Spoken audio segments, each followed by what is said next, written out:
Hi, folks. Thank you again for coming to Back to Basics for Season 3.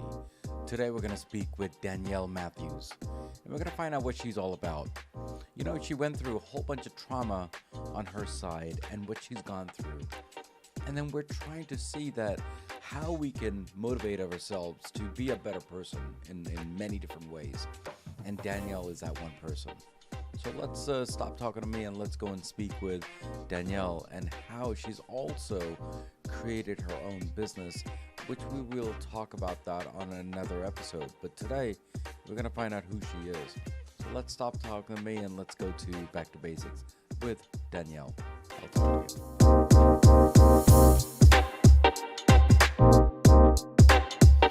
Hi, folks. Thank you again for coming on to Back to Basics. Today, we're going to speak with Danielle, and we're going to find out what she's all about. You know, she's an amazing person. I spoke with her a few weeks back, and I hope we are good friends because honestly, the way we were talking, it seems like we've known each other for years.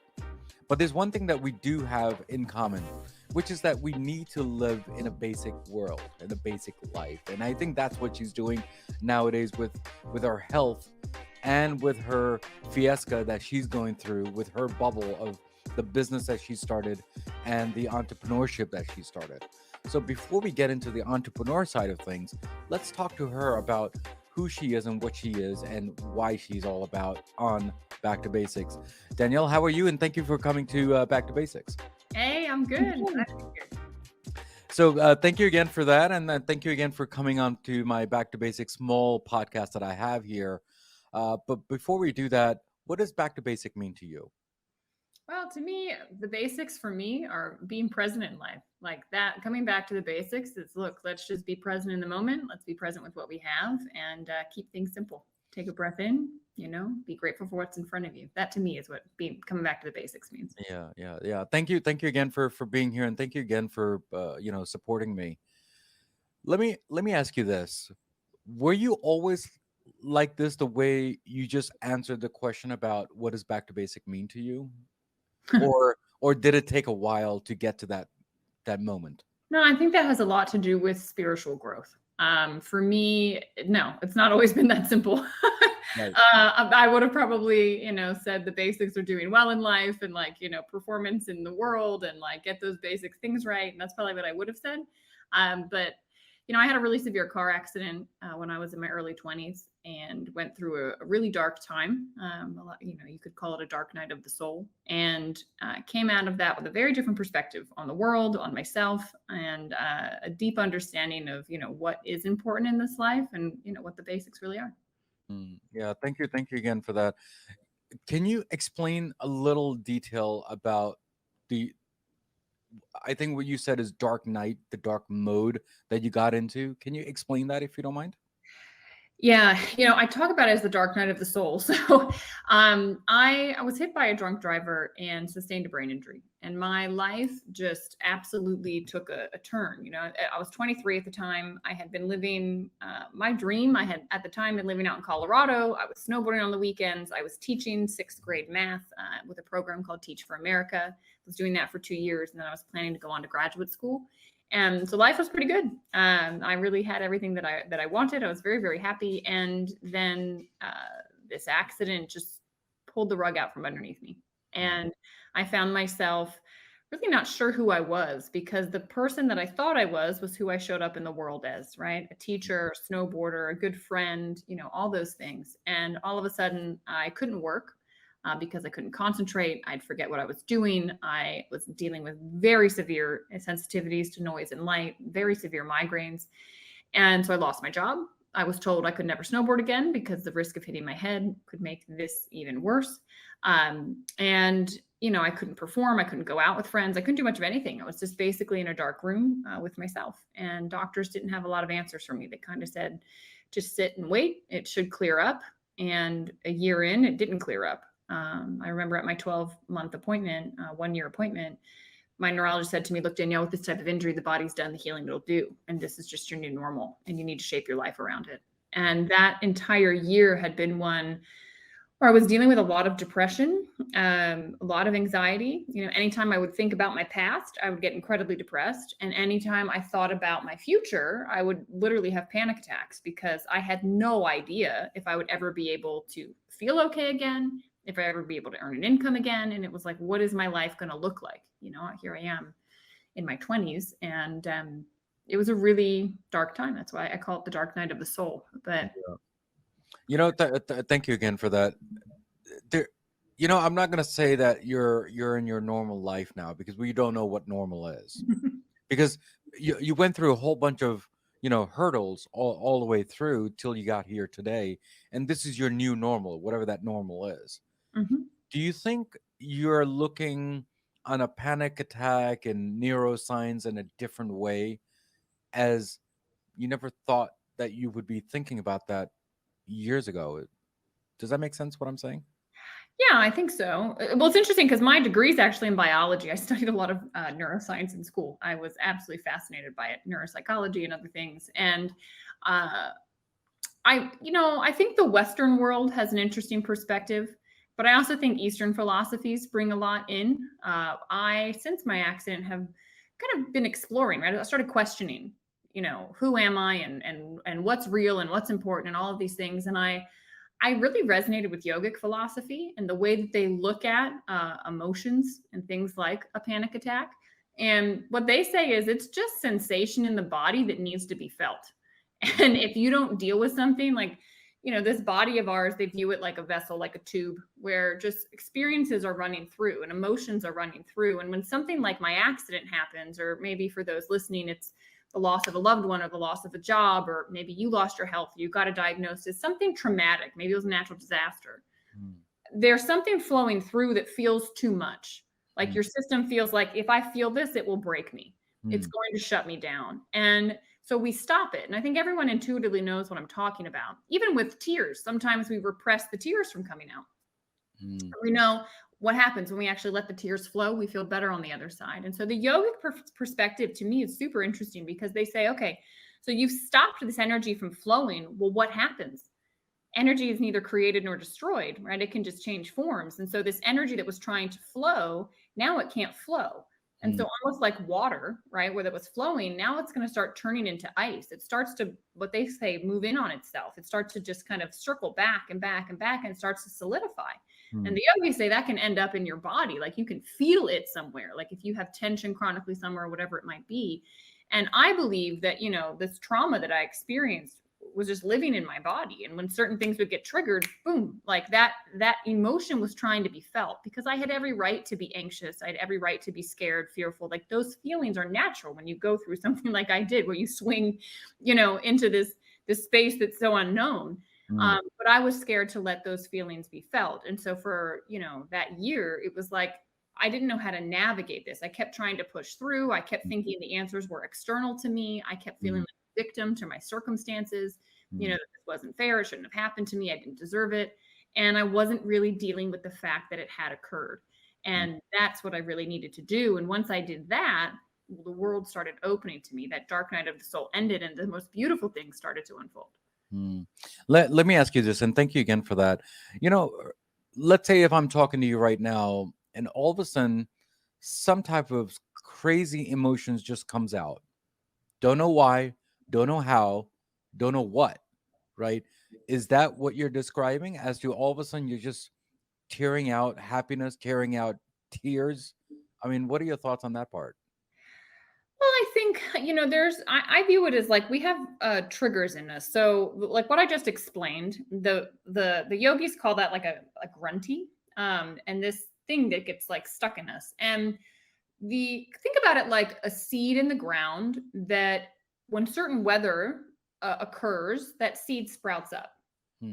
Okay. So we have these things in us that are unhealed things from our past, unfelt emotions from our past, undissolved, undigested experiences from our past, and they live in us.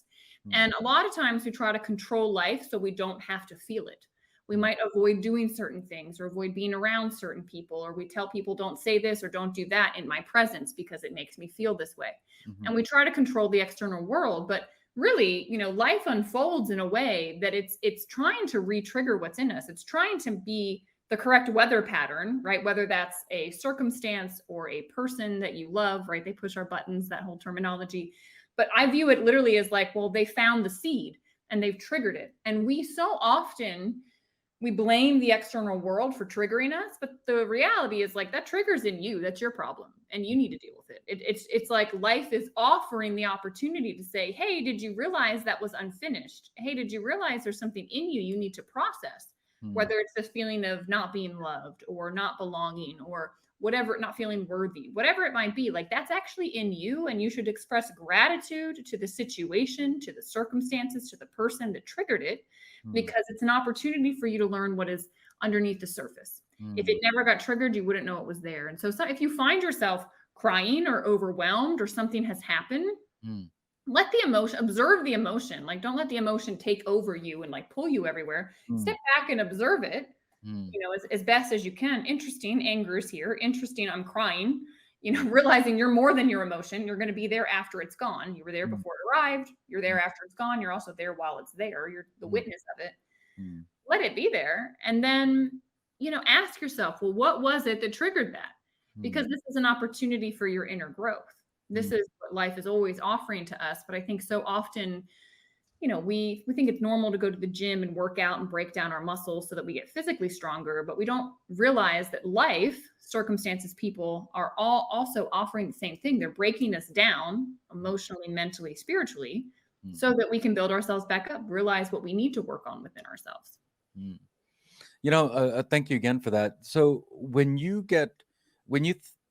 I don't know, hear the news or articles about car accidents and trauma and black hole or the dark night, as you're saying, how do you feel?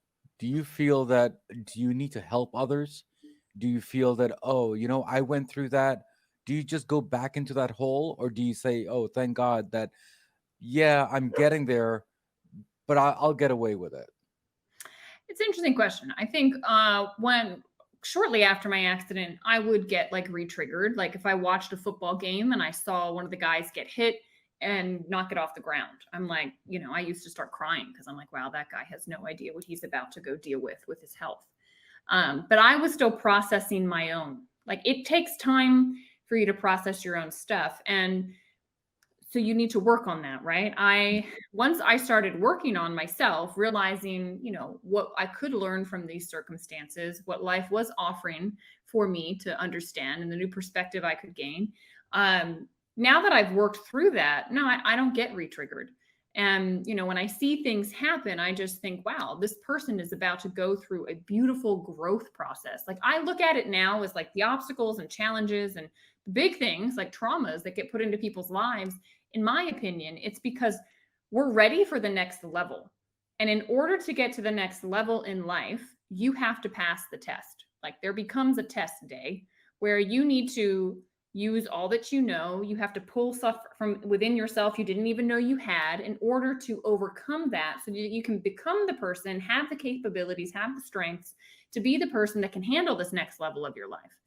And I watch it often. I mean, I lead a team of people from around the world. I coach a lot of people, a lot of entrepreneurs, and every single time someone steps into doing business with me, inevitably, car accident, right? A sick loved one, this, that, and the other, everything starts to just like wild things start to happen. And I say, yeah, life's testing you.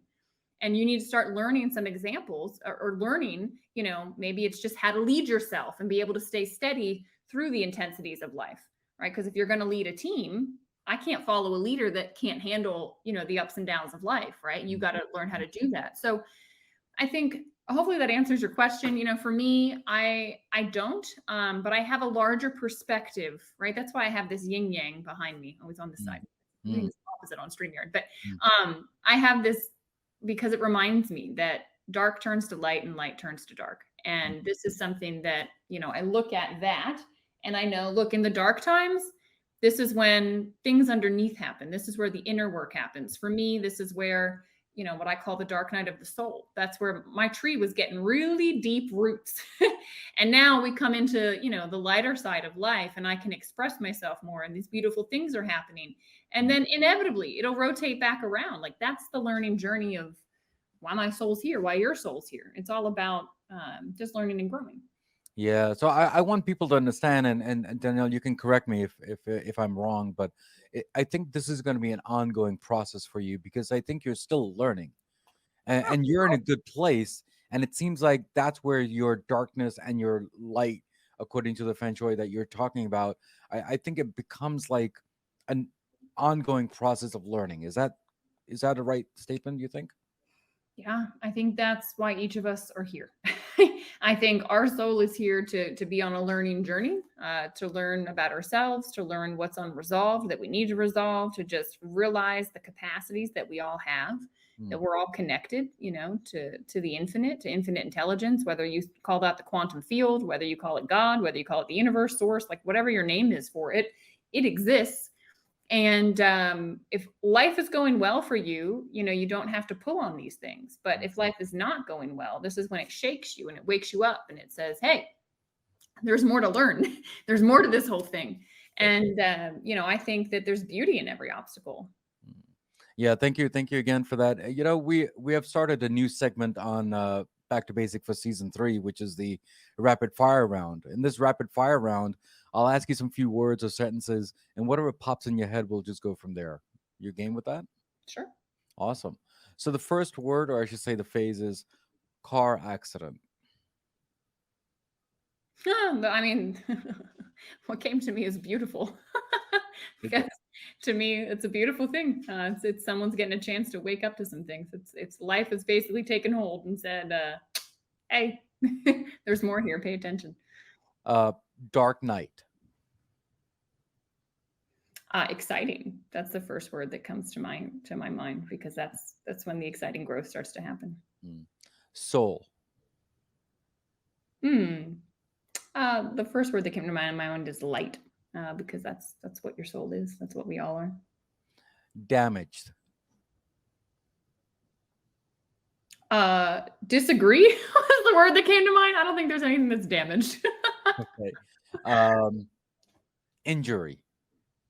Injury. Growth is what comes to my mind. I talk a lot about post-traumatic growth, growing through what we go through, and injury is usually a catalyst for that kind of thing. Okay. Broken. Healed. I think about the opposite. Mm. Dream. Create. Okay. Depression. Beauty is what came to me again. I think during the dark times, you see the beauty as well. Mm. Happiness. Sadness. We're getting all opposites over here for me because that's how I view life. It's the polarity of life. With one, you need to have the other, and it makes you appreciate it. Neuroscience. It's exciting. I think it's a really exciting field. East meets west. That's where the magic happens. West meets east. It's about time. Okay. Brain body shelf. Well, to me, that's everything. When you can master your brain, you can maximize your body, and you get in touch with yourself. That's all of it. So if you had an option between body, soul, and mind, which one would you choose? Body, soul, and mind. Well, your soul. I mean, that's eternal. Hmm. But we're all connected. I mean, it's all one thing as a human. But I think the soul is the piece that we're all after, and we all don't realize that we have. Okay. The last two is going to be Danielle. I don't know that I have something that comes to my mind when I think of me. I have a picture of me that came to my mind. Okay. The last one is going to be back to basics. Presence. That's what comes to me. When I think basics, I think be present. Oh. Well, thank you so much for playing the rapid fire round. Hopefully, I didn't challenge you too much. But there's one thing that people they like challenges, and that's why I started this game here. So thank you again for that. Yeah, absolutely. Before you leave today, what are your thoughts on helping people I mean, you started a company, and we're gonna talk briefly onto the other episode, which is a part two of this. But what made you start that business of yours on the health side of things? Well, I believe that, what we go through, we can turn around and help other people go through. And we're all connected. We're all one. And so I believe that, some of the things that I learned in my journey can benefit other people, whether that's the mindsets that I've, come out of this with. That's why I wrote my ebook, Mind Control. It's all in your head, was for that reason, to just help people understand what their mind is doing to them and how they can master it. And, for me, coming out of my injury, I came across a biotechnology that helped my body to heal itself. It was something doctors told me was impossible. And I just thought, how many other people have been told by their doctors, what you have is chronic? This is your new normal. There's nothing more you can do. And I thought, well, if I was told that and now I've gotten my life back, who else has been told that and who else can I help? And interestingly, what helped me is only coming to market through word of mouth. And so I thought, well, this is what I should do. And spent the last 8 years doing it. And fortunately, been able to help thousands of people. And it's been a beautiful journey. Yeah, awesome. Thank you so much. And before you leave today, and how was your journey on Back to Basics? And do you have any last words to all my Back to Basic listeners? I would just say, if anything resonated today, reach out if you want to learn more about anything I talked about. I absolutely love connecting with people. It's one way this way, so you get to listen, but the feedback is always nice, and to have that energy exchange. And I'm very active on social media. Instagram is a great way to connect with me, and I'd love to talk with any of you. Yeah, awesome. Thank you so much for coming on Back to Basics and supporting me. And hopefully you and I will chat more and more offline, because it seems like I like to pick the brain from your knowledge base of where you are and where you're going to be. Hopefully you will come back for season 4, season 5, and give us the dose of 2.0 version of you. How about that? I love it. So much to share. Who knows where I'll be when season 4 comes out. I think we're all always growing, and absolutely love to share what I learn along the way. Awesome. Thank you again for coming on Back to Basics there. Yeah, absolutely. So guys, we spoke with our guest today, didn't we? And we talked about the traumas, the dark night that she's talking about, and the dark soul that she's talking about, or the white soul. Whatever soul you want to go and pick, that's what we talked about. But there's one thing that she did say. It's an ongoing journey. There's no right answers. There's no wrong answers. It's all about searching for the next one. I mean, that's what I got from this episode. Now, hopefully you are thinking the same way as I am, and I hope so. Now, as usual, as always, there's a quote of the day from Back to Basics, and hopefully my guest and everyone here will like this quote. The brain is like a muscle. When it is in use, we feel very good. Understanding is to join us. Now, we do practice our brain quite often, don't we?